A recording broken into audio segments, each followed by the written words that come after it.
नमस्कार। कार्यक्रम issue of the डेमा स्वागत छ। म उद्धव कुमार कार्की। कार्यक्रम इस्यु अफ द डेमा हामी हरेक दिन विभिन्न विषयको उठान गर्छौं। समस्या र विषयलाई प्रत्यक्ष रूपमा जस्ताको त्यस्तै देखाउँछौं। दूर दराजदेखि सिंहदरबारसम्मका हरेक विषयलाई हामी उत्तिकै महत्त्वका साथ उठान गर्ने गर्छौं। नियामक निकायका अधिकारीलाई जिम्मेवार र जवाफदेही बनाउँछौं र नागरिकका समस्या समाधान गर्न प्रयासरत रहन्छौं। कार्यक्रम इस्यु अफ द डेमा आज हामी शक्ति प्रदर्शन केका लागि भन्ने विषयमा केन्द्रित छौं।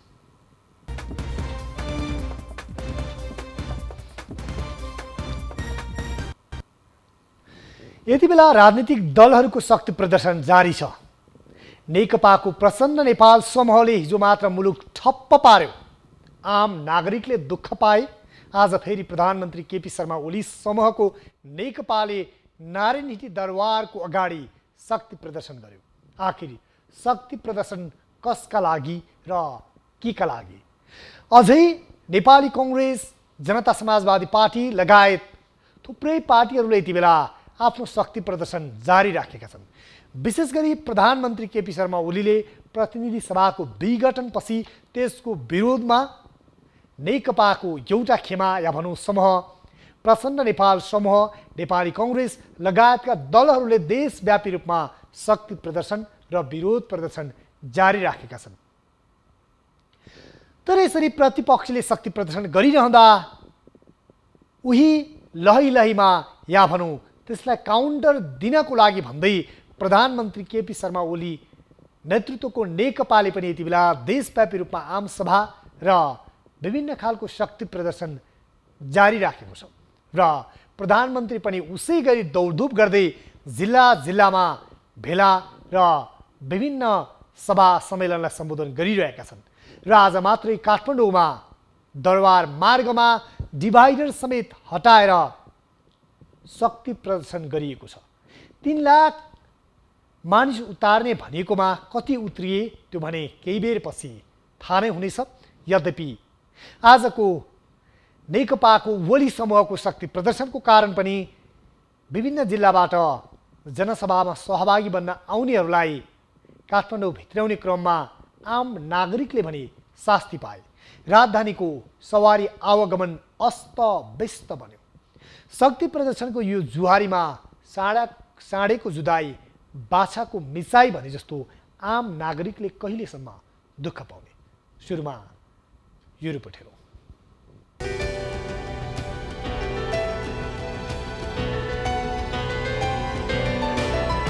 सत्तारूढ नेपाल कम्युनिस्ट पार्टी नेकपा केपी ओली समूहले आज शक्ति प्रदर्शन गरेको छ। प्रचण्ड माधव समूहले काठमाडौँमा शक्ति प्रदर्शन गरेपछि ओली समूहले आज प्रदर्शनसहित नारायण हिटी अगाडि आम सभा गरेको हो। प्रधानमन्त्री केपी ओली नेतृत्वको नेकपाले शक्ति प्रदर्शनका लागि विभिन्न जिल्लाबाट कार्यकर्ता काठमाडौँ ल्याएको थियो। काठमाडौँको नारायण हिटी दरबार अगाडि ओली समूहले आम सभा गर्दै शक्ति प्रदर्शन गरेको छ। ओली नेतृत्वको नेकपाको आम सभाका कारण आज काठमाडौँ उपत्यकाको सवारी आवागमन समेत अस्तव्यस्त भएको थियो भने सयौं नागरिकले शास्ति पाएका थिए।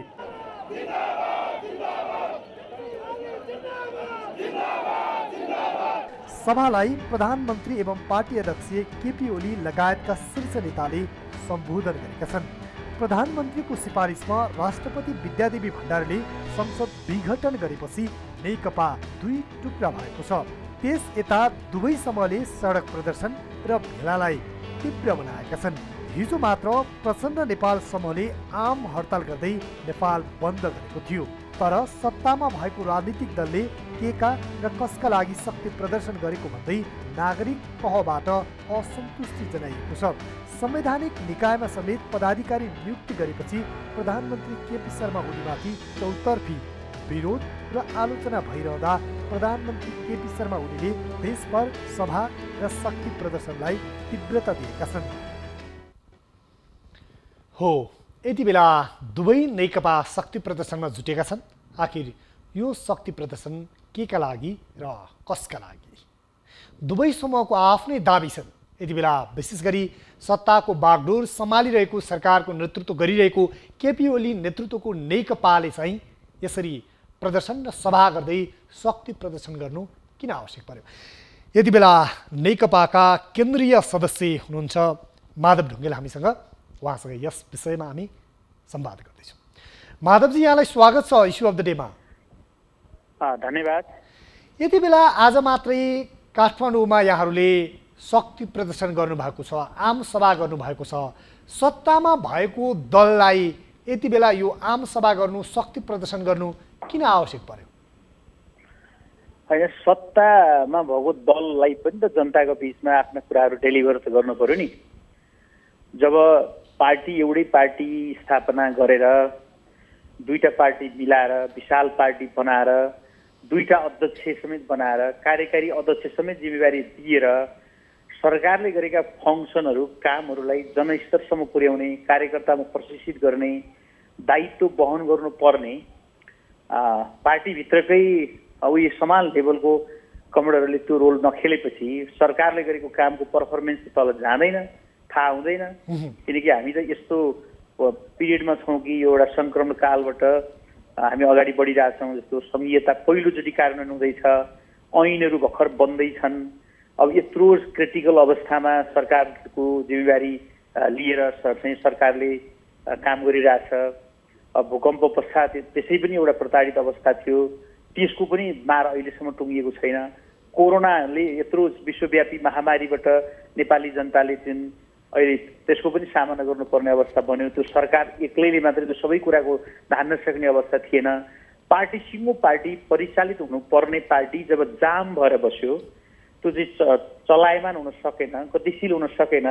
पार्टीका कार्यकर्ताहरूले सरकारले गरेका पार्टीका खास चाहिँ अभियानहरूभित्र चाहिँ सुसूचित हुन सकेनन्। त्यस्तो अवस्थामा सरकारमै बसेको पार्टीले नि त आफ्नो जनताका बिचमा आफ्नो अपिल त गर्नु पर्यो नि।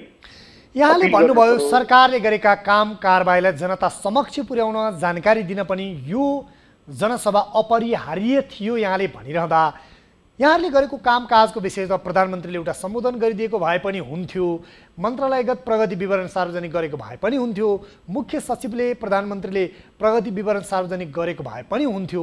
यतिका धेरै सञ्चार माध्यम थिए। यहाँहरूको काम कारबाही, सरकारको काम कारबाहीको विषयमा त आम नागरिकले त्यति धेरै नबुझेको त होइनन् होला नि?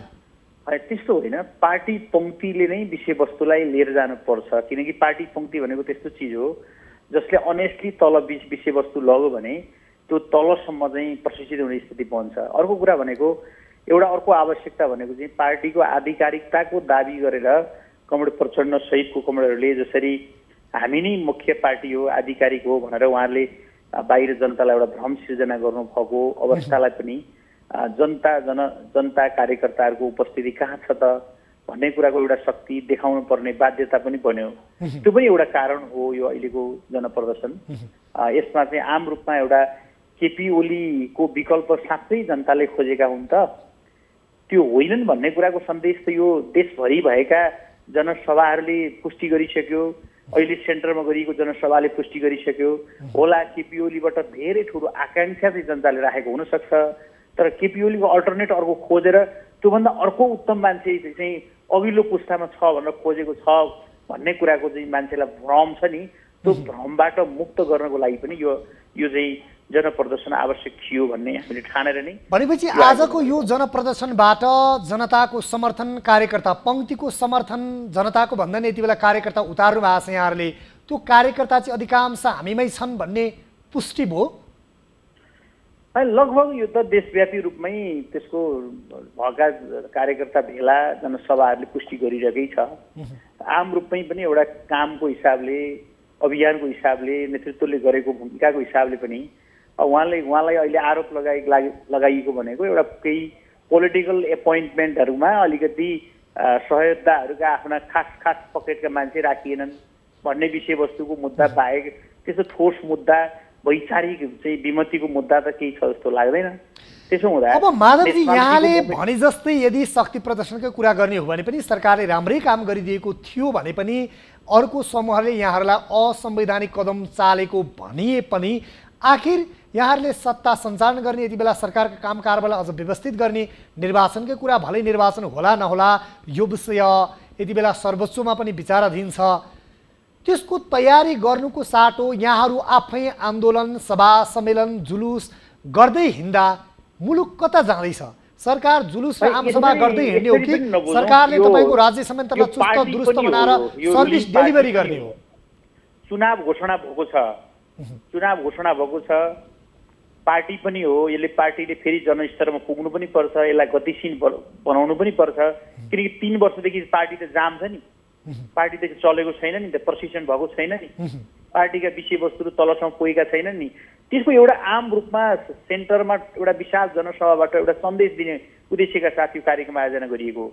अरू तल्लो चाहिँ जिल्ला स्तरमा, प्रदेश स्तरमा अरू कार्यक्रमहरू पनि आयोजना हुन्छन् र तल्लो स्तरसम्म फेरि एकपटक जनता र कार्यकर्ताको पङ्क्तिमा पार्टी पुग्नुपर्छ भन्ने निष्कर्षका साथ यो अपिलिङ गर्नका लागि गरिएको जनसभा हो। अब तपाईँहरूले यो जनसभा तपाईँहरूको पार्टीको दीर्घ जीवनको लागि, पार्टीलाई एउटा जीवन्त पद्धतिमा लानको लागि भन्नुहोला, तर हिजो नेकपाको अर्को समूह प्रचण्ड नेपाल समूहले गरेको आम हडतालको कारण आम जनताले शास्ति खेप्नु पर्यो। आज राजधानीको ट्राफिक व्यवस्थापन अस्तव्यस्त भयो, नागरिकले शास्ति खेप्नु पर्ने भयो। तपाईँहरूको यो साँडेको जुदाई बाछाको मिचाइ भएन र? यहाँका कार्यकर्तालाई त आज भाषण सुन्दा, केपी ओलीको हिजो प्रचण्डको भाषण सुन्दा आनन्द भयो होला, तर आम नागरिक त फेरि यो साँडेको जुदाई बाछाको मिचाइ दिगो शान्ति र समृद्धि यस्तै हो त? त्यो यति विशाल नागरिक त यही सभामै आएको छ त, खुसी साथ ताली नै बजाइरहेको छ त। कहिलेकाहीँ मान्छेलाई के हुन्छ भने मन परेको कार्यक्रममा त मान्छे कन्ट्रिब्युसनै गर्न तयार हुन्छ नि। त्यसो भएको हुनाले आज मलाई लाग्छ त्यसो ठुलो आलोचनाको विषयवस्तु हुनुपर्ने काम हामीले गरेका छैनौँ। यद्यपि केही हदमा जनताहरूलाई असुविधा भयो होला, हामी त्यसलाई अहिले यो सरसफाइ अभियान चलिरहेछ, हामी फोहोर सडक बन्न दिने कुरा गरिरहेको छैनौँ। हाम्रो स्वयंसेवक टिमले सबै काम व्यवस्थित गरिरहेछ, सरसफाइको काम पनि सँगै गर्छौँ हामी भने त मलाई लाग्छ होला। त्यो मान्छेको ग्यादरिङ हुँदाखेरि अलिकति ट्राफिकमा केही समस्या त आयो होला, तर मलाई लाग्छ जनता बेखुसी छन्, म त्यो ठानिरहेको छैन। जनता यो सुन्न आतुर छन्, जनता यो आफै उपस्थित हुन आतुर छन्। यति ठुलो जनमानस, यति लाखौँ जनता सडकमा ताली बजाउनै आइरहेछन्, ती कार्यकर्ता मात्रै हुन् भन्नुहुन्छ र? जनता आफै आएछन् त। अब युवराजी, अन्तमा मेरो प्रश्न, यति बेला यहाँहरूले यो शक्ति प्रदर्शनको क्रममा, कार्यकर्ता ल्याउने क्रममा चाहिँ राज्य शक्तिको दुरुपयोग भयो, प्रहरी परिचालन गरेर जबरजस्ती चाहिँ जसरी पनि कार्यस्थलमा पुर्याउनु, कार्यक्रम स्थलमा भनियो भन्ने टिप्पणी र आरोप अनि आलोचना पनि छ नि, यसलाई चाहिँ के भन्नुहुन्छ? होइन, यो कुरा चाहिँ बेकार निराधार कुरा हो। यो फेरि सत्ता हुने बित्तिकै सत्ताको पार्टी पार्टीले सबै चिज गर्छ भन्ने भ्रम चाहिँ पाल्नु हुँदैन होइन। हामी सबै कुराको म्यानेजमेन्ट हामीले पार्टीको तर्फबाट हामीले गरेका छौँ। सबै अब यतिको प्रोग्राममा हामी सत्तामा भए पनि नभए पनि हामी आयोजना गर्न सक्न सक्षमै छौँ नि। हामीले यति धेरै पार्टी कार्यकर्ता भएको, पार्टीले लेबी तिरेको, स्रोत साधन भएकै पार्टी हो नि हाम्रो। त्यति कमजोरै पार्टी त होइन, यत्र मान्य छन्, लेबी पार्टीलाई तिरेका छन्। ती सबै चाहिँ स्रोतबाट अथवा हामीलाई सहयोग गर्ने मान्छेहरूको पङ्क्ति पनि छ। हामीले राज्यको सबै चिज दुरुपयोग गर्नुपर्छ र त्यो आवश्यक पनि छैन, त्यसरी गर्न पनि हुन्न। र त्यो अब सुरक्षाको अङ्गको हिसाबले हिजोको नेपाल बन्दमा पनि सुरक्षा दिन सरकार त्यहाँ हाजिर हुनुपर्छ। आजको कार्यक्रम पनि शान्ति सुरक्षा दिन सरकार हाजिर हुनुपर्छ। सरकारको आफ्नो फङ्सन छ नि, त्यो फङ्सनलाई त कसैले रोक्नै मिल्दैन नि। यहाँले यो समय र संवादको लागि धेरै धेरै धन्यवाद। व्यस्तताको बावजुद पनि यो समय दिनुभयो, धन्यवाद। उहाँ हुनुहुन्थ्यो नेकपाका ओली समूहका केन्द्रीय सदस्य माधव ढुङ्गेल र उहाँले यति बेला यो शक्ति प्रदर्शन भन्दा पनि कार्यकर्तामा आज आफ्नो विषयवस्तुलाई स्थापित गर्नको लागि अपरिहार्य आवश्यकता थियो। त्यसैले यति बेला राजधानीमा आफूहरूले यो जनसभा गर्नुपर्ने आवश्यकता रह्यो भन्ने उहाँको धारणा थियो। यो जनसभालाई विशेष गरी आलोचना गरिरहेको छ प्रचण्ड नेपालले नेतृत्व गरेको नेकपाले र सँगसँगै नेपाली कङ्ग्रेस, जनता समाजवादी पार्टी लगायतका दलहरूले पनि आलोचना गरिरहेका छन्। र वास्तवमा सत्तामा भएको दल, सरकार सञ्चालन गरिरहेको दललाई यो जनसभाको आवश्यकता किन पर्यो? यति बेला हामीसँग युवराज चौलागाई हुनुहुन्छ, नेकपाका केन्द्रीय सदस्य। उहाँसँग यस विषयमा थप कुराकानी गर्नेछौँ। युवराजी, यहाँलाई स्वागत छ इस्यु अफ द डेमा। हजुर, धन्यवाद, नमस्कार। हिजो मात्र यहाँहरूले आम हडताल गर्नुभयो, आज केपी ओली नेतृत्वको नेकपाले शक्ति प्रदर्शन गर्यो, ट्राफिक व्यवस्थापन अस्तव्यस्त बनायो। यो जनसभाहरूको यति बेला आवश्यकता तपाईँ कतिको देख्नुहुन्छ? हेर्नुहोस् अब राजनीतिमा जनप्रदर्शनहरू हुनु, आन्दोलनहरू हुनु र जनताको हितलाई, जनताको विषयलाई केन्द्रमा राखेर छलफल बहस हुनु, सत्ता बाहिर रहेका दलहरूले सत्तालाई ध्यानाकर्षण गराउनु सामान्य विषय हो। तर आफै सत्तामा बसेर आफैले सरकारी कार्यालय बन्द गरेर, पुलिस प्रशासनलाई प्रयोग गरेर, सादा पोसाकमा प्रहरी परिचालन गरेर उनीहरूलाई सभामा उपस्थित गराएर प्रधानमन्त्री र राज्य शक्तिको दुरुपयोग गरेर जे भएको छ त्यो विडम्बनापूर्ण छ। प्रधानमन्त्रीले देशलाई एकताबद्ध होइन, विभाजित गर्न चाहनु भएको छ। जनताको बिचमा सौहार्दता, सुरुचिपूर्ण सम्बन्ध होइन, उहाँले भिडन्त र अस्तव्यस्तता चाहनु भएको छ, अराजकता चाहनु भएको छ भन्ने कुरालाई यसले प्रमाणित गर्छ। त्यसकारणले आज जे सभा उहाँले गर्नुभएको छ त्यो पञ्च र्यालीको निरन्तरता हो। विगतमा राजा महाराजाहरूले त्यसो गर्ने गर्थे, 46 सालको अन्त्यसम्म पनि पञ्चहरूले त्यसो गर्थे। अस्ति 59 पछि ज्ञानेन्द्र शाहीले पनि त्यसो गरेको हामी सबै नेपाली जनताले देखेकै छौँ। त्यसलाई पनि हामीले पचाएर बोकेर आएकै हौँ। त्यसकारण आज केपी ओलीजीले जे गर्नुभएको छ त्यो त्यसैको भत्ता नक्कल मात्रै हो। यो उहाँको निब्ने बेलाको बत्ती मात्रै हो। त्यसकारणले यसको कुनै औचित्य पनि छैन र यसले नेपाललाई कुनै निकास पनि दिँदैन। अब तपाईँले यो भनिरहँदा केही समय अगाडि भन्नुभएको थियो प्रधानमन्त्री केपी शर्मा ओलीले आमसभा भनेको कस्तो हुन्छ हामी 23 गते देखाइदिन्छौँ, केही हजार मान्छे ल्याएर मण्डपमा कराउँदैमा हुँदैन भन्नुहुन्थ्यो। यहाँले आज हेर्नुभयो होला नि कस्तो रहेछ जनसभा, आमसभा? आमसभा भनेको उहाँको लागि कोण सभा जस्तो हुँदो रहेछ। यति योभन्दा धेरै विशाल जनता योभन्दा पहिला पनि काठमाडौँमा देशका विभिन्न भागहरूमा उर्लिएका छन्। आज केपी ओलीजीको पक्षमा उर्लिएको, उहाँले आफैले त्यत्रो ठुलो पदको, शक्तिको, राज्यको दुरुपयोग गरेर प्रदर्शन गरेको जनताको स्तर पनि त्यसको भोल्युम पनि अत्यन्तै कमजोर थियो। योभन्दा त धेरै ठुल्ठुला सभाहरू भएका छन्। म यो दाबी गर्दिनँ कि उहाँको विरुद्धमा हामीले विगत केही समय गरेका सभाहरू इतिहासका सबभन्दा ठुला सभा हुन्, हामीले यस्तो घमण्ड गर्दैनौँ। तर केपी ओलीजी आफैले आज जसरी जनताको सामान्य चाहिँ ज्ञानलाई पनि चुनौती दिने, गणित अरूलाई आउँदैन, अरूलाई गन्न आउँदैन, 1000, 2000, 5000, 10,000 मान्छे कति हुन्छ भन्ने कुरा नेपाली जनतालाई, काठमाडौँको जनतालाई, पढे लेखेको जनतालाई थाहा छैन। केपी ओलीजीले मेरो सभा ठुलो भनेपछि अरूले पत्याउनु पर्छ र त्यसकारण उहाँहरूको यो मनगढन्ते कुरा हो। उहाँहरू अर्को के पनि भन्नुहुन्छ भने भर्खरै मात्र केही बेर अगाडि मैले नेकपाको ओली समूहका केन्द्रीय सदस्य माधव ढुङ्गेलसँग पनि कुराकानी गरेको थिएँ। कार्यकर्ता कोसँग रहेछन् भन्ने कुरा आज राम्रैसँग देखाइयो भन्ने आशयको उहाँको अभिव्यक्ति पनि थियो। कार्यकर्ता तपाईँहरूसँग हो कि उता हो? नेता तपाईँहरूसँग, कार्यकर्ता त ओलीतिरै छन् भन्ने दाबी उहाँहरूको छ। हेर्नुहोस् उद्धवजी, म एउटा कुरा के भन्न चाहन्छु भने अहिले मान्छे कतातिर छन् भन्ने कुराको हिसाब किताब हामी गर्दै गरौँला। कार्यकर्ता कता छन्, मान्छे कता छन् भन्ने कुराको त नेपाल कम्युनिस्ट पार्टीको केन्द्रीय कमिटीको 441 जना सदस्य मध्ये झन्डै 300 जना सदस्य कतातिर छन् अनि केपी ओलीजीसँग 100 जनाको वरिपरिको सदस्य पनि छैनन्। त्यो कुरा हामी सबैलाई थाहै छ।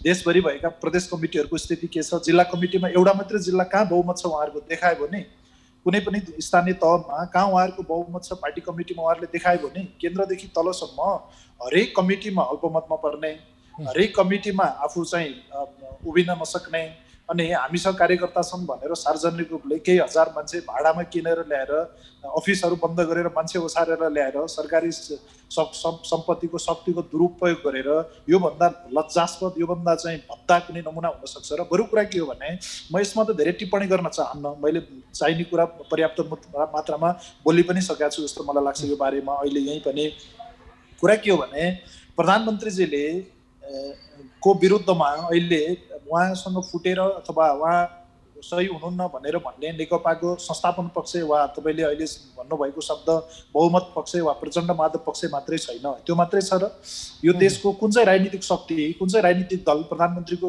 चाहिँ कदम चाहिँ सही भयो भनेर भनिरहेको छ त्यो देखाउनुहोस् त। नेपालको कुन चाहिँ सच्चा नागरिक अथवा अलिकति पढे लेखेको, अलिकति अनुभवले समृद्ध वा निस्वार्थ ढङ्गले बोलिरहेको नागरिक समाजका अगुवाहरू कुन चाहिँ केपी ओलीजीको पक्षमा छ र अहिले? त्यसकारण उहाँले आफूलाई जसरी महिमा मण्डन गर्ने प्रयत्न गर्नुभएको छ यो कुराको कुनै तुक छैन, यो कुराको कुनै अर्थ छैन। वास्तविकता त के हो भने, प्रधानमन्त्रीजीको एउटा सानो झुन्ड, एउटा अविवेकी, एउटा व्यक्ति पूजक र एउटा नायकत्वको खोजी गर्ने, नेतृत्व होइन नायकत्व खोजी गर्ने व्यक्तिहरू बाहेक अरू सबै व्यक्तिहरू राज्यको सिङ्गो जनसमुदाय केपी ओलीजीको कदमको विरुद्धमा छ। आफू संविधानका प्रावधानहरूलाई लात हान्दै हिँड्ने, आफू संविधानलाई कुल्चिँदै हिँड्ने, संविधानलाई जलाउँदै हिँड्ने, संविधानलाई समाप्त पार्दै हिँड्ने अनि अरूलाई अरूतिर उपदेश दिँदै हिँड्ने, यस्तो खालको निकृष्टता, यस्तो खालको नालायकी केपी ओलीजीले त उहाँले सुधार्नुपर्ने कुरा हो। अरूलाई अर्थी उपदेश दिने उहाँलाई कुनै नैतिक अधिकार छ र?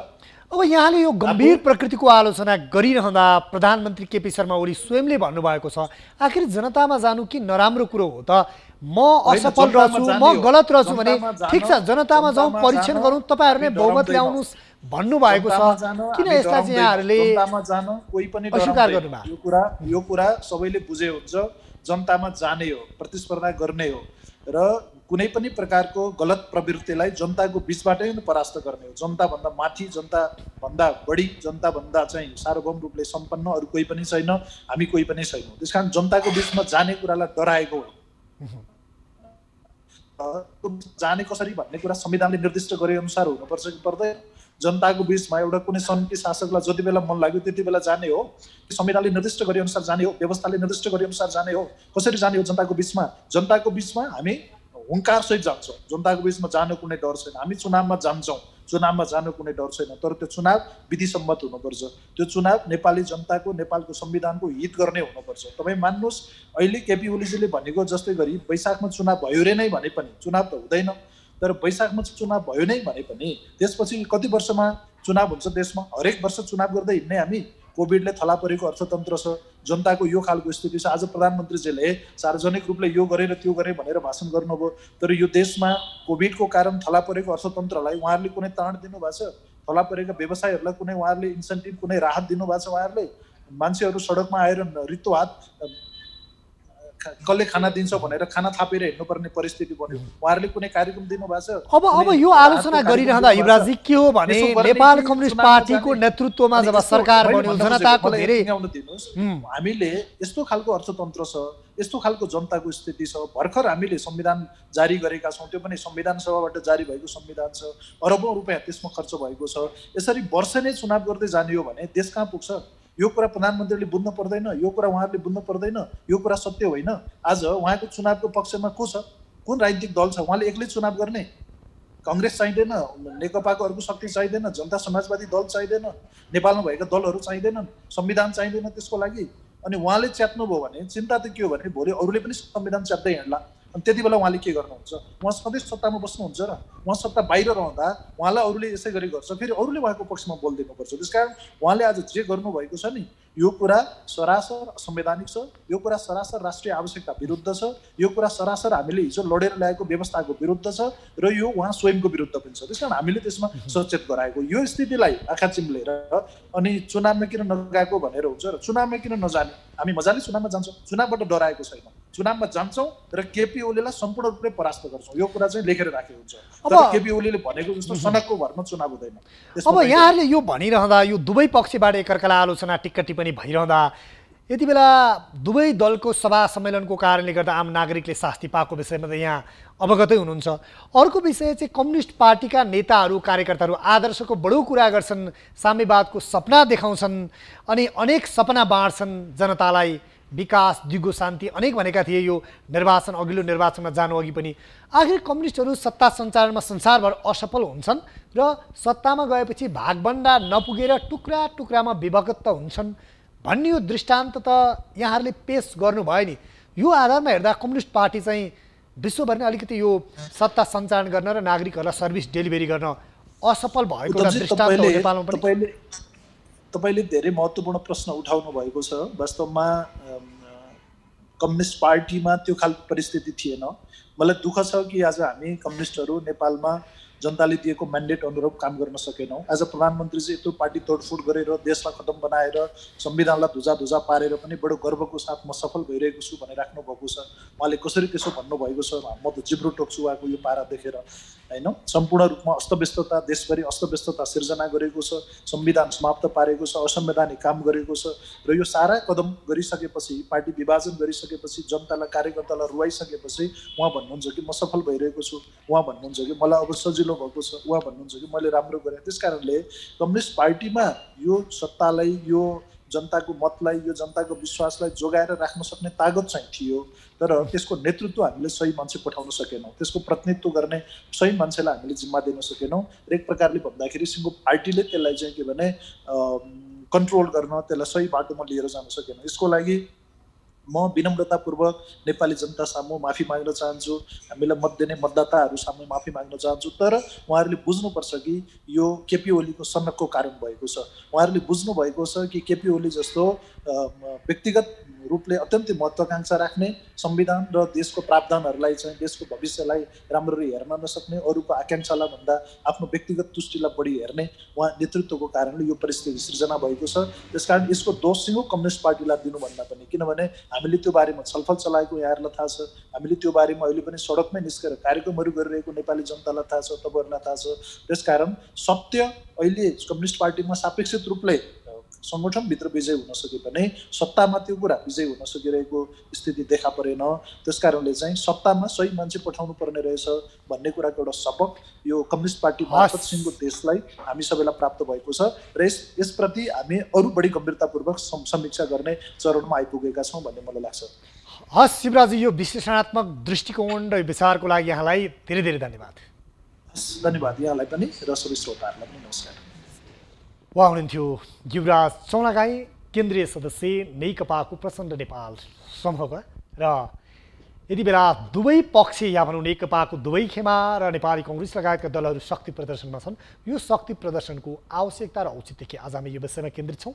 यति बेला भने गुरुराज घिमिरे युवा नेता नेपाली कङ्ग्रेसका हामीसँग हुनुहुन्छ र उहाँसँग हामी संवादको क्रममा छौँ। गुरुजी, यहाँलाई स्वागत छ इस्यु अफ द डेमा। हजुर, धन्यवाद। यति बेला हिजो मात्रै नेकपाको एउटा समूहले आम हडताल गर्यो। आज सत्ताधारी पार्टीले जसरी राजदरबार अगाडि, नारायण ढिटी अगाडि जनसभा गर्यो, यो सभाको आवश्यकता र औचित्य देख्नुहुन्छ यहाँले? वास्तवमा यो नेपाल कम्युनिस्ट पार्टीको देश र जनताप्रतिको ठुलो बेइमानी हो। साँच्चै भन्नुहुन्छ भने 2074 साल मङ्सिरमा सम्पन्न भएको प्रतिनिधि सभाको निर्वाचनले तत्कालीन एमाले र माओवादीको चुनावी गठबन्धनलाई चाहिँ नि मुलुक चलाउने जिम्मा दिएको थियो। अन्ततः पछि उहाँहरूले पार्टी एकता गरेर नेकपा बनाउनु भयो। साँच्चै भन्ने हो भने नेकपालाई भोट चाहिँ हालेको थिएन नेपाली जनताले। नेपाली जनताले एमालेलाई ठुलो पार्टी बनाएको थियो। केपी ओलीजीसँग बहुमत थिएन, प्रचण्डजीसँगको गठबन्धनका कारणले उहाँहरूले चाहिँ नि सरकार बनाउन यथेष्ट चाहिँ उहाँहरूलाई बहुमत भयो, पुग्यो र नेकपा बन्यो। र नेकपाको चाहिँ नि जनता र राष्ट्रका प्रतिको चाहिँ नि एउटा गम्भीर जिम्मेदारी थियो 5 वर्ष मुलुकलाई सुशासन दिने। तर उहाँहरू जब सरकारमा जानुभयो त्यसपछि नै आन्तरिक द्वन्द्व सुरु भयो र द्वन्द्व फेरि सरकारले कसरी प्रभावकारी ढङ्गले काम गर्ने भन्ने विषयमा द्वन्द्व भएन। उहाँहरूको चाहिँ नि सत्ताको चाहिँ लुछाचुँडी, राज्यको ढिकुटी कसले चाहिँ नि बढी दोहन गर्ने, कसले चाहिँ नि प्रधानमन्त्री पदमा टिकिरहने र आफ्नो गुटलाई बलियो बनाउने, आफ्नो प्रतिस्पर्धीलाई कमजोर बनाउने र सरकार बाहिर भएकाहरूले चाहिँ नि प्रधानमन्त्री पदमा कसरी पुग्ने अथवा चाहिँ नि आफ्नो प्रभावलाई कसरी बढाउने भन्ने सत्ता सङ्घर्षमा नै उहाँहरूले चाहिँ यो 3 वर्ष बिताउनु भयो। र अहिले आएर चाहिँ त्यसैको चाहिँ नि परिणाम स्वरूप अहिले चाहिँ नि दुईटा खेमामा विभक्त भएर चाहिँ नि एकअर्कालाई गाली गलोज गरिराख्नु भएको छ। यो गालीको कुनै अर्थ छैन र यो नेपाली जनताप्रतिको मैले अघि सुरुमै भने सरासरी बेइमानी हो। अब यहाँले यो भनिरहँदा यसै टिप्पणी धेरै छन्। प्रधानमन्त्री र सरकारी दल या भनौँ सत्तामा रहेको नेकपाको आलोचना चौतर्फी भइरहेको छ। यहाँहरू भनेको विशेष गरी नेपाली कङ्ग्रेसका युवा नेतामा गगन थापा, त्यसै गरी प्रदीप पौडेल र गुरुराज घिमिरे 3 जना व्यक्ति यस्ता व्यक्ति हुन् जसले संवैधानिक राजतन्त्र अँगालेको नेपाली कङ्ग्रेसलाई गणतन्त्रमा ल्याउनको लागि तपाईँहरूको ठुलो भूमिका रहेको छ। यति बेला गणतन्त्रै खतरामा छ, यो संविधान सभाले बनाएको संविधानै खतरा छ, संहिता खतरामा छ र प्रधानमन्त्री केपी शर्मा ओलीले प्रदेश सभालाई समेत विघटन गर्ने या प्रदेशको संरचनालाई सङ्कुचित बनाउने गरी अघि बढ्न लाग्नु भएको छ भनिरहँदा यहाँलाई के लाग्छ? अब हेर्नुहोस्, यसका दुईटा चाहिँ पक्ष छन्। एउटा चाहिँ हाम्रो पुरानो राज्यको संरचना जुन थियो त्यसले चाहिँ मुलुकको समुचित विकास हुन सकेन। राज्यका साधन र स्रोतहरूको समुचित वितरण भएन, एउटा ठुलो समुदाय चाहिँ नि बहिष्करणमा पर्यो, सीमान्तकृत भयो, अथवा सबै नेपालीको समान ढङ्गले चाहिँ नि राज्यले चाहिँ नि देखभाल गर्न सकेन, राज्यको चाहिँ समान रूपबाट विकास हुन सकेन भनेर हामीले चाहिँ नि राज्यको पुनर्संरचनाको कुरालाई अगाडि सार्यौँ र राजासहितको प्रणालीले देश चाहिँ नि अगाडि बढ्न सकेन, राजाले चाहिँ नि देशको नेतृत्व गर्न सकेनन्, अथवा संविधानभित्र संवैधानिक रूपमा राजालाई स्थान दिँदा पनि राजाले चाहिँ नि बेइमानी गरे भनेर हामीले चाहिँ नि राजतन्त्र निरपेक्ष सङ्घीय लोकतान्त्रिक गणतन्त्रको स्थापना हामीले गऱ्यौँ। एउटा पक्ष त्यो भयो हाम्रो आवश्यकता चाहिँ।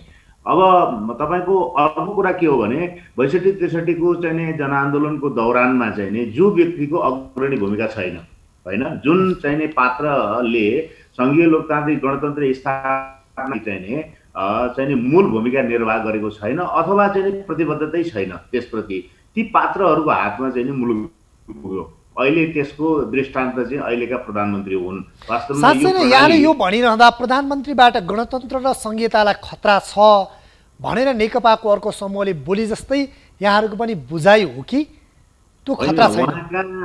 उहाँका व्यवहारले त्यो दर्शाउँछ। हेर्नुहोस्, लोकतन्त्र भनेको व्यवहारले प्रमाणित गर्ने चाहिँ नि राजनीतिक प्रणाली हो। लोकतन्त्र चाहिँ हामीले फलाकेर मात्रै भनेर मात्रै हुँदैन, यसको सिद्धान्तको गाथा गाएर मात्रै हुँदैन, यसलाई चाहिँ नि व्यवहारले सिद्ध गर्नुपर्छ। हामी कस्तो व्यवहार गर्छौँ भन्ने कुराले चाहिँ ऊ प्रतिबद्ध हो कि होइन, उसको निष्ठा छ कि छैन भन्ने देखिन्छ।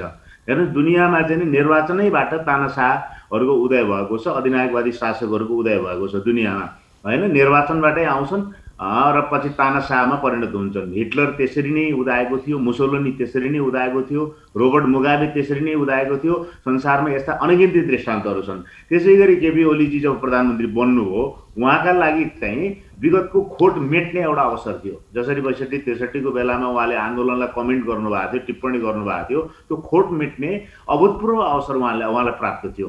उहाँले मुलुकलाई लोकसम्मति अनुसार जो उहाँले अवसर पाउनु भएको थियो, लोकतान्त्रिक मूल्य मान्यतालाई चाहिँ उहाँले चाहिँ टेकेर त्यो धरातलमा उभिएर मुलुक चलाउनु भएको भए प्रतिपक्षी दललाई किनारामा धकेल्ने, पार्टीभित्रको प्रतिस्पर्धी समूहलाई किनारामा धकेल्ने, तपाईँले अघि उठाउनु भएको प्रश्न जस्तो चाहिँ नि स्थानीय सरकारहरूलाई चाहिँ नि केन्द्रीय सरकारका चाहिँ नि शाखा बनाउने, होइन, प्रदेश सरकारलाई चाहिँ केन्द्रीय सरकारको चाहिँ नि एउटा विभाग जस्तो बनाइदिने र सम्पूर्ण रूपबाट चाहिँ नि एकात्मक र केन्द्रीकृत शासन प्रणालीको अभ्यास गर्ने बाटोमा चाहिँ प्रधानमन्त्री जानुभयो।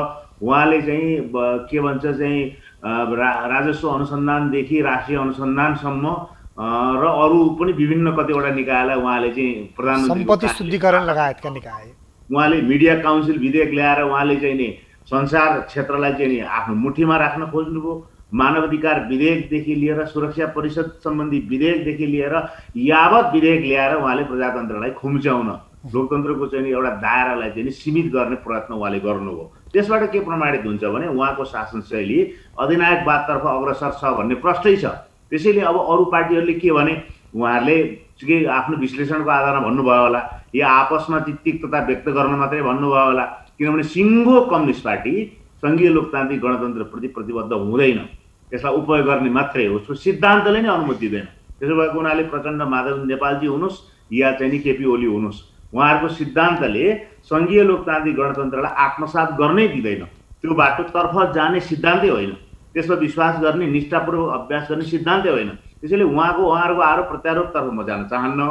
हामी स्पष्टताका साथ हामी के भन्न चाहन्छौँ भने उहाँले सरकार जसरी चलाउनु भयो, हामी बरु उधार हो। कम्युनिस्ट पार्टीले नै निर्वाचन जितेर सरकार चलाउँदा प्रजातन्त्रको मूल्य मान्यतामाथि आघात पुर्याउँदैन भने चुनाव जितिरहेको हुन्छ, उसले सरकार चलाइरहेको हुन्छ, तर सरकार विधिपूर्वक चलाउनुपर्छ, सरकार मुलुकको संविधान अनुरूप चलाउनुपर्छ, होइन, जनताको भावना अनुसार चलाउनुपर्छ। त्यो काम उहाँबाट भएन। त्यसैले हामीले चाहिँ नि उहाँको अहिलेको कदम चाहिँ अधिनायकवादतर्फको चाहिँ नि अग्रसरता हो भनेर हामीले भन्यौँ।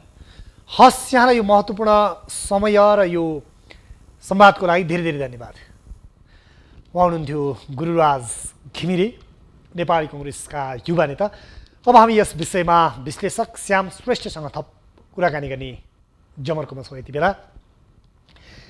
यति बेला सबै राजनीतिक दलहरू यसरी आन्दोलनमा उत्रिरहँदा अब मुलुक कता जान्छ? यति बेला एकातर्फ निर्वाचनको घोषणा गरिएको छ। अर्कोतर्फ प्रधानमन्त्री केपी शर्मा ओलीको कदम असंवैधानिक भएको र अलोकतान्त्रिक चरित्र दर्शाएको भन्दै आम हडतालदेखि सर्वोच्च अदालतमा समेत मुद्दा दायर भएको छ। यस्तो अवस्थामा मुलुकलाई सही ट्र्याकमा ल्याउन र राजनीतिक र संवैधानिक सङ्कटको मोचन गर्न अबको बाटो के हुन सक्छ? विशेषज्ञहरूले अहिलेको राजनीतिक अवस्था र यति बेलाको जुन आन्दोलन लगायतका गतिविधि छ यसलाई कसरी निहालेका छन्? हामी यति बेला विश्लेषक श्याम श्रेष्ठसँग कुराकानी गर्ने क्रममा छौँ। यति बेला पछिल्लो समय जसरी नेपालमा एउटा स्थिरता, दिगो, शान्ति र विकासको अपेक्षा थियो जनतामा र राजनीतिक दलहरूले विशेष गरी नेकपाले या भनौँ तत्कालीन माओवादी र एमाले जसरी मोर्चाबन्दी गरेर गठबन्धन गरेर चुनावी घोषणापत्र बनाएर जनतालाई विकासको आशा र सपना देखाएका थिए र उनीहरूकै दर्शनका हिसाबले पनि कम्युनिस्टकै दर्शनको हिसाबले पनि एउटा समाजवादी बाटोमा जाने, अर्थतन्त्रलाई स्थापित गराउने लगायतका विषयलाई जसरी जनतासामु उद्घोष गर्दै प्रतिबद्धता जाहेर गरेको थियो, आज त्यो प्रतिबद्धता र उद्घोषबाट नेपाल कम्युनिस्ट पार्टी च्युत भएको भान हुन्छ। हो, हरेक व्यवस्था आफैमा नराम्रो हुँदैन र हरेक राजनीतिक दलहरू आफैमा खराब पनि हुँदैनन्, तर त्यसका नीति, विचार, सिद्धान्तलाई कार्यान्वयन गर्ने क्रममा कुन नेताले कस्तो चरितार्थ गरे या भनौँ कस्तो चरित्र प्रदर्शन गरे त्यसमा निर्भर रहन्छ। यति बेला नेकपाको चुनावी घोषणापत्र र व्यवहार पनि यस्तै तालमेल नखाने देखिएको छ।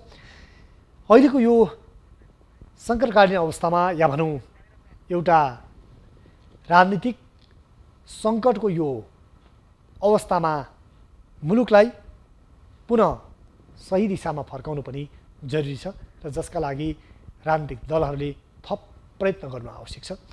र विश्लेषकका दृष्टिकोणमा अहिलेको राजनीतिक र यति बेलाको संवैधानिक सङ्कटको मोचन कसरी हुन सक्छ? हामी यति बेला विश्लेषक श्याम श्रेष्ठसँग कुराकानी गर्ने कोसिसमा छौँ। विशेष गरी नेपालमा 2007 सालदेखिको लामो सङ्घर्षपछि नेपाली जनताका प्रतिनिधिहरूले या भनौँ जनप्रतिनिधिहरूले आफैले बनाएको संविधान, कसैले हुकुम प्रभाङ्गीबाट जारी गरेको होइन, आफैले बनाएको संविधान जारी भएको थियो संविधान सभाबाट र त्यो संविधानले लामो समयको द्वन्द्वलाई अन्त्य गर्ने र राजनीतिक अस्थिरतालाई अन्त्य गर्ने र 5 वर्षसम्म स्थायी सरकार दिन्छ भन्ने आम नागरिकको अपेक्षा थियो। तर त्यो अपेक्षा विपरीत यति बेला 3 वर्ष पुग्दा नपुग्दै प्रधानमन्त्री केपी शर्मा ओलीले प्रतिनिधि सभाको विघटन गरिदिएपछि मुलुक पुनः राजनीतिक अस्थिरताको भुमरीमा धकेलिएको छ र अब के हुन्छ, मुलुकको राजनीति कसरी अगाडि बढ्छ भन्ने चौतर्फी चिन्ता पैदा भइरहँदा यति बेला कालो बजारीदेखि कर्मचारी तन्त्रमा जुन नागरिकलाई सेवा दिनुपर्ने हो त्यसतर्फ व्यवस्था गर्ने क्रम पनि सुरु भएको छ, जसले गर्दा मुलुकको समृद्धि, विकास र नागरिकको चाहनामा यति बेला कुठाराघात भएको अवस्था छ। भलै प्रधानमन्त्रीको त्यो संवैधानिक अधिकार होस् या नहोस् त्यो अर्को विषय हो, तर जसरी यति बेला राजनीतिक नेतृत्वले लामो द्वन्द्वबाट फसेको विकसनमुख मुलुकमा जसरी एउटा मुलुकलाई नयाँ समृद्धिको मार्ग प्रशस्त गर्नको लागि भूमिका खेल्नु पर्थ्यो, त्यो नखेलिएको बरु सत्ता र शक्तिका लागि सौदाबाजी गर्दै मुलुकलाई जुवाको खालमा राखी जस्तै अवस्था सृजना भएको छ। त्यो कमजोरी हिजो प्रचण्ड, माधव नेपाल, झलनाथ खनालहरूको, वामदेव गौतमहरूको थियो या प्रधानमन्त्री केपी शर्मा ओलीको? यो विषयलाई छोडौँ, तर जे भनिए पनि जे भए पनि हाम्रा नेता र नेतृत्व भने गैर जिम्मेवार भएको विषय सर्लङ्गै छ। हो, हरेक युगमा एउटा महत्त्वपूर्ण जिम्मेवारी र अवसर आउँछ। यस्तै अवसर थियो प्रधानमन्त्री केपी शर्मा ओलीलाई पनि, र जसले नाकाबन्दीको बेला राष्ट्रियताको विषयमा लिएको अडानले वाही वाही पाए र दोस्रो कार्यकाल प्रधानमन्त्री हुने सौभाग्य पाए। त्यसै गरी नेपालको मिचिएको कालापानी, सुस्ता, लिपुलेक, लिम्पिया धुरा लगायतको भूभाग फिर्ता गराउँछु भन्दै जसरी उनले चुच्चे नक्सा जारी गरे, त्यसले पनि उनलाई राष्ट्रियताको पक्षमा बलियो रूपमा उभ्याउनको लागि एउटा महत्त्वपूर्ण कडी साबित भयो। तर प्रधानमन्त्रीले जसरी नेपाली जनताको लामो बलिदानबाट स्थापित गरेको सङ्घीय लोकतान्त्रिक गणतन्त्र थियो, त्यो गणतन्त्रको चिरहरण हुने गरी यति बेला प्रतिनिधि सभाको विघटन भयो। त्यसपछि भने यति बेला मुलुक पुनः द्वन्द्वमा धकेलिने हो कि भन्ने आशंका पैदा भएको छ। यति बेला कमल राहुल नेकपाका केन्द्रीय सदस्य ओडिसामाका हुनुहुन्छ, उहाँ पुनः हाम्रो सम्पर्कमा आउनु भएको छ। कमलजी, यहाँलाई स्वागत छ। यहाँले सुन्दै हुनुहुन्छ? उहाँसँगको यो सम्पर्क पुनः असफल भएको छ। आज हामी कार्यक्रम इस्यु अफ द डेमा विशेष गरी नेपाली जनताको जुन चाहना र आकाङ्क्षा थियो त्यो अनुरूप यति बेला जसरी सरकार सञ्चालन हुन सकेन र राजनीतिक दलहरू आन्दोलनमा गए, त्योसँगै यति बेला पुनः राजनीतिक र संवैधानिक सङ्कट निम्तिएको छ। त्यसको लागि सबै दलहरूले यति बेला जनप्रदर्शनमा नारी रहँदा, पुनः शक्ति प्रदर्शन जारी रहँदा शक्ति प्रदर्शन केका लागि भन्ने विषयमा आज हामी केन्द्रित भयौँ। यति बेला हामीले शक्ति प्रदर्शनमा राजनीतिक दलहरू केन्द्रित भइरहँदा त्यसले नागरिकलाई राहत दिनुपर्छ, देश र जनताका लागि त्यो सार्थक हुनुपर्छ, आफ्नै कुर्सी सत्ता शक्तिको लागि र एकअर्कालाई या भनौँ विरोधी दललाई देखाउनको लागि त यो राम्रो होला। तर यसले आम नागरिकलाई भने राहत किमार्थ दिन सक्दैन। यो विषयमा नेता र नेतृत्व गम्भीर हुनु आवश्यक छ र यति बेला थप राजनीतिक मुठभेड, द्वन्द्व र अस्थिरता भन्दा पनि मुलुकलाई पुनः स्थिरता दिनको लागि र विकास र समृद्धिको आकाङ्क्षालाई परिपूर्ति गर्नको लागि त्यसतर्फ थप गम्भीरता देखाउन आवश्यक छ। कार्यक्रम इस्यु अफ द डे आजलाई यति नै। कार्यक्रमबाट म उद्धव कुमार कार्की लगायत सम्पूर्ण युनिट बिदा हुन्छु।